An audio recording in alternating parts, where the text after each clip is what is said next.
Hello दोस्तों, आज हम लोग फैक्टराइजेशन देखेंगे। फैक्टराइजेशन समझने के पहले हम लोग फैक्टर देखेंगे। फैक्टर क्या होता है? तो फैक्टर क्या होता है, मान के चलिए आपको क्वेश्चन में दिया जाए 20 का फैक्टर बताओ। 20 का फैक्टर बताओ, ठीक है। तो फैक्टर क्या होता है? ऐसा दो नंबर या दो से ज़्यादा नंबर जिसको आपस में मल्टीप्लाई करने से क्वेश्चन वाला नंबर आ जाए। मतलब 20 को हम लोग ऐसे लिख सकते हैं 5 × 4, मतलब 5 × 20, यानी इसका दो फैक्टर कौन कौन सा हो गया, 5 और 4। या फिर इसको ऐसे लिख सकते हैं 5 × 4 को हम लोग 2 × 2 लिख सकते हैं। ये भी फैक्टर हो गया, मतलब 20 का यहाँ 3 फैक्टर हो गया, यहाँ पर 2 फैक्टर हो गया। तो फैक्टर क्या हो गया? ऐसा दो या दो से ज़्यादा नंबर जिसको आपस में मल्टीप्लाई करने से क्वेश्चन वाला नंबर आ जाए, उसको फैक्टर बोलते हैं। फैक्टर के बाद आता है फैक्टराइजेशन। फैक्टराइजेशन क्या हो गया? तो फैक्टर को इस प्रोसेस में लिखना, यानी मल्टीप्लाई के रूप में लिख देना। फैक्टर को इस रूप में देना, मल्टीप्लाई के रूप में देना ही फैक्टराइजेशन फैक्टराइजेशन कहलाता है। तो फैक्टराइजेशन समझ में आ गया। एक एक एग्जांपल देखते हैं। मान के चलिए 70 है। 70 को हम लोग एलसीएम लेंगे, देखते हैं क्या आता है। तो 70 का एलसीएम कैसे लेंगे? एलसीएम लेने का सबसे पहला तरीका क्या था? सबसे स्मॉलेस्ट फैक्टर से इसको काटना पड़ता है। सबसे स्मॉलर फैक्टर इसका क्या होता है? 2 होता है।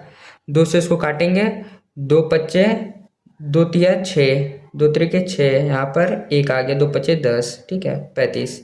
अब ये 2 से नहीं कट रहा है, 3 से नहीं कट रहा है, 4 से नहीं कट रहा है, 5 से कटेगा, ठीक है। 5 से कितना बार में कट रहा है? 7 बार में। फिर यहाँ पर 7 से 1 बार में। तो इसको हम लोग कैसे लिख सकते हैं फैक्टर के रूप में? 2, 5, 7। ये हमारा 70 का फैक्टर हो गया।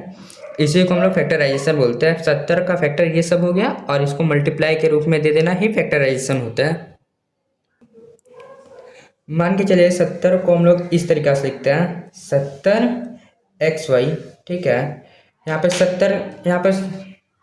70 को हम लोग कैसे लिखे हैं? 70xy, ठीक है, 70xy। तो 70 हम लोग का तो कांस्टेंट हो गया, और xy क्या हो गया? वेरिएबल। ये हमेशा बदलते रहता है। xy इसे रैंडम नंबर है जो हमेशा बदलते रहता है, ठीक है। तो हम लोग 70 को सेम इसी के जैसा लिख सकते हैं, 2 × 5 × 7, और xy है तो इसको भी x × y कर देंगे। फैक्टर क्या है? तो इसका फैक्टर क्या होगा? ये हो गया। तो हम लोग समझ गए कि फैक्टर क्या होता है। फैक्टर वो होता है ऐसा नंबर जिसको आपस में मल्टीप्लाई करने से वह क्वेश्चन वाला नंबर आ जाए, ठीक है। और फैक्टराइजेशन क्या हो गया? फैक्टर को मल्टीप्लाई के रूप में दे देना, फैक्टराइजेशन हो जाता है। एक एग्जांपल और लेता हूँ। मान के चलिए क्वेश्चन 16 है, x² y + 4xy है। ये तो बहुत इंपॉर्टेंट क्वेश्चन है। 16x² y + 4xy, इसको फैक्टराइज कीजिए। तो जब भी इसको बोलेगा फैक्टराइज कीजिए, तो हम लोग समझेंगे कि फैक्टराइज मतलब होता क्या है। फैक्टराइज मतलब होता है कि इसको मल्टीप्लाई के रूप में लिख देना, यानी गुना के रूप में, जिसमें प्लस माइनस ना हो, मल्टीप्लाई हो। यहाँ पे प्लस है, यहाँ पर समझेंगे कि मल्टीप्लाई आएगा। अभी बनाऊंगा तो समझ में आएगा। तो ये कैसे सॉल्व करेंगे? सबसे पहले इसमें देखेंगे कि कॉमन कुछ आ रहा है क्या। देखेंगे यहाँ पे 16 है, यहाँ पे 4 है। तो 4 और 16 में 4 को कॉमन ले सकते हैं, ठीक है। यहाँ x है, यहाँ सॉरी, यहाँ पे x² है, यहाँ पर x है, तो यहाँ पर से x कॉमन ले रहा है। यहाँ पर y है, यहाँ पर y है, तो एक y को कॉमन ले लेंगे, एक ही y है। तो यहाँ पर 16 था, यहाँ 4 कॉमन ले लिए। यहाँ 2x था जिसमें एक कॉमन आ गया, क्योंकि यहाँ पर भी x था। यहाँ पर y है, यहाँ पर भी y, इसलिए एक कॉमन आ गया। तो बच क्या गया? यहाँ पर 16 था, तो यहाँ 4 बच जाएगा, 4 × 4 = 16।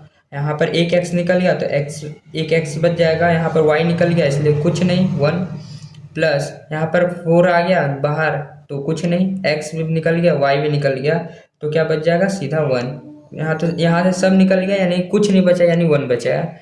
तो यही हम लोग का आंसर हो जाएगा। अब आते हैं मिडिल टर्म फैक्टर पर। फैक्टर सीख लिया, फैक्टराइजेशन सीख लिया, अब आते हैं मिडिल टर्म फैक्टर पर।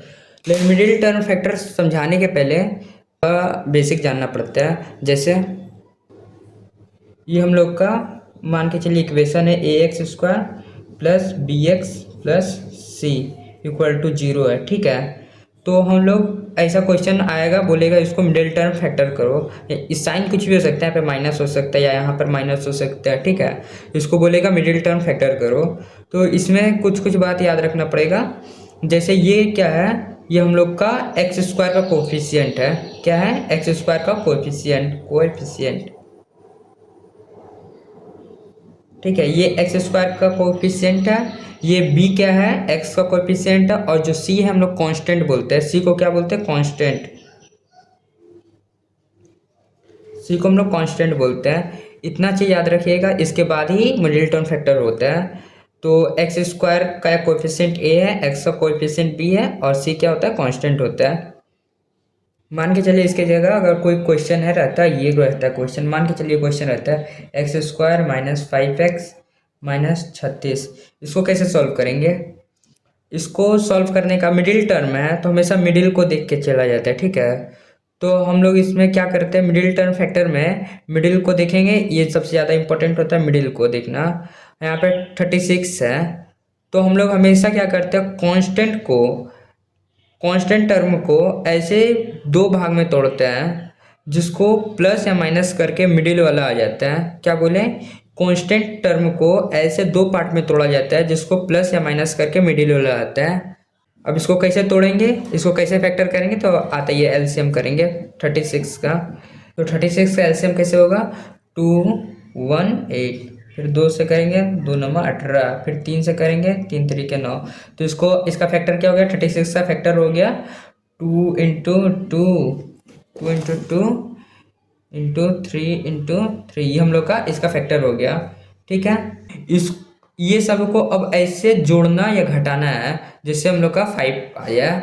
लेकिन हम लोग को हमेशा याद रखना है कि 36 के आगे कौन सा चिन्ह है, यानी कौन सा साइन है। अगर माइनस का साइन है तो माइनस करके लाना है, अगर यहाँ पे प्लस का साइन रहता तो प्लस करके लाते। तो सबसे पहले इंपॉर्टेंट क्या था मिडिल टर्म फैक्टर के लिए, कि मिडिल पार्ट को देखना है, मिडिल टर्म फैक्टर में मिडिल को देखना है।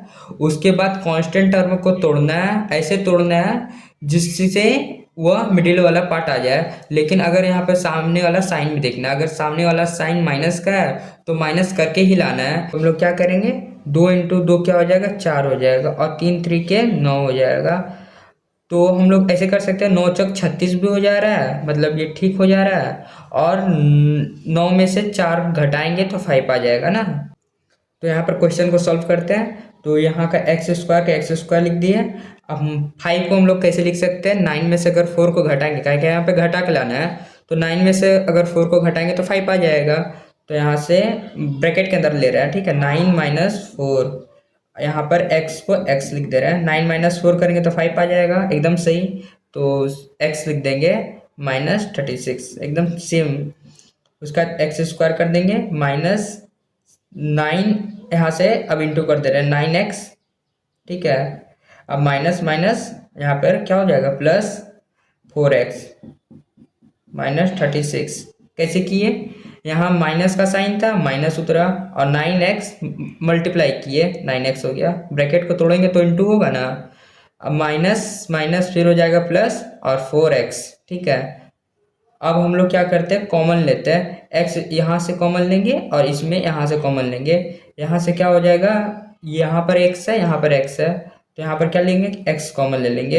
तो x माइनस 9 हो जाएगा, यहाँ पे प्लस, यहाँ पर क्या लेंगे, 4 कॉमन लेते हैं। यहाँ पर x, अगर कॉमन लेने का मतलब क्या होता है, कॉमन लेने का मतलब होता है उस नंबर से दूसरे नंबर को डिवाइड करना। तो यहाँ पर 4 ले लिए कॉमन, यानी 4 से 4 कट गया, 1 x आ गया, सिर्फ 4 कॉमन हो गया, तो यहाँ पर सिर्फ 1 बचा और x बचा, तो सिर्फ x उतरा। माइनस 36, 4 नंबर 36, तो 9 बचा। हम लोग का मिडिल टर्म फैक्टर सही है या गलत है, इसको समझने का एकदम सही तरीका है कि हम लोग का कॉमन दोनों सेम आना चाहिए। ये कॉमन देखिए, x माइनस 9 आया, यहाँ पर भी x माइनस 9 आया, मतलब ये मिडिल टर्म फैक्टर हम लोग का सही जा रहा है। क्वेश्चन का जो सॉल्यूशन है वो सही जा रहा है। अब क्या करेंगे, यहाँ पर से कॉमन लेंगे। यहाँ पर भी x माइनस 9 है, यहाँ पर भी x माइनस 9 है, तो यहाँ पर x माइनस 9 कॉमन ले लिए। और यहाँ बच क्या गया, x प्लस 4, यहाँ बच क्या गया, इसमें से कॉमन ले लिए तो बच क्या गया, सिर्फ x प्लस 4, यहाँ पर x यहाँ पर 4। ठीक है, तो ये हम लोग का आंसर हो गया। तो आज का क्लास यही खत्म करता हूँ। आज हम लोग ने क्या क्या सीख लिया, फैक्टर क्या होता है, फैक्टराइजेशन क्या होता है, और मिडिल टर्म फैक्टर का थोड़ा मोड़ा सीख लिया बेसिक्स। और इसके बाद जो है अगला क्लास में मिडिल टर्म फैक्टर का थोड़ा सा अलग क्वेश्चन करूँगा, इससे थोड़ा हार्ड करूँगा, ठीक है।